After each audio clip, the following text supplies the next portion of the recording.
Баршаңызға қайырлы күн. Менің арнама қош келдіңіздер. Сіздермен Айгерім Болысбек. Бүгін сіздермен беш бармақтың езілмейтін, жыртылмайтын идеальный жайма қамырын дайындаймыз. Барлығын асықпай түсіндіремін, сондықтан видеоны өткізбей соңына дейін көріңіздер. Орташа көлемде 2 зуала қамырын илеу үшін 200 грамм салқын су қажет болады. Және 2 жұмыртқа, 1 шай қасық тұз, 1 ас қасық сұйық май қажет болады. Енді жақсылап араластырып аламыз. Келесі кезекте бізге жоғары сұрыпты ұн қажет. 600 грамм ұнды міндетті түрде електен өткізіп аласыздар. Барлығын араластыра отырып қамырды илейміз. Қамыр кішкене қаттылау және тығыздау болып шығады. Басында қамырдың басы бірікпей қиындау болуы мүмкін, бірақ сіздер жақсылап илеп отырсаңыздар қамырларыңыз жақсы шығады. Қамырды теңдей 2 зуалаға бөліп пакетке салып жарты сағат уақытқа қалдырамыз июі қанғанша.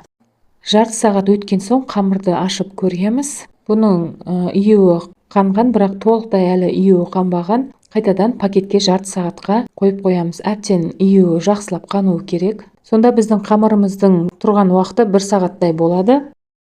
Осылайша қамырымызды демалдырып, июін қандырып аламыз. Июі қанған қамырдың көріп тұрғандарыңыздай беті жылтырап, кішкене жұмсақ болып келеді.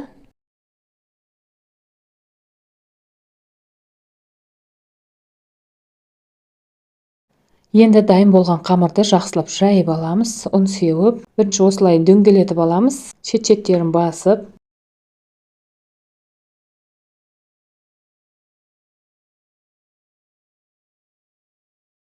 Енді қамырды оқтаумен жаямыз. Қамырды жайған кезде қолға қатты күш түсірмей, жай ғана қамырдың осы екі шетін ғана оқтауға орап жая береміз. Видеода көріп тұрғандарыңыздай. Қамырды жайып жатқан кезде көп ұнды қажет етпейді. Июі жақсы қанғандықтан қамырда тез-тез жайылады, бір тегіс әдемі болып. Егер де осы видеоны менің арнама тіркелмей көріп жатсаңыз, тіркеліп алыңыз және қасындағы қоңыраушаны басып қоюды да ұмытпаңыз. Және осы видеоға лайк басып, өз пікіріңізді жаза кетіңіз.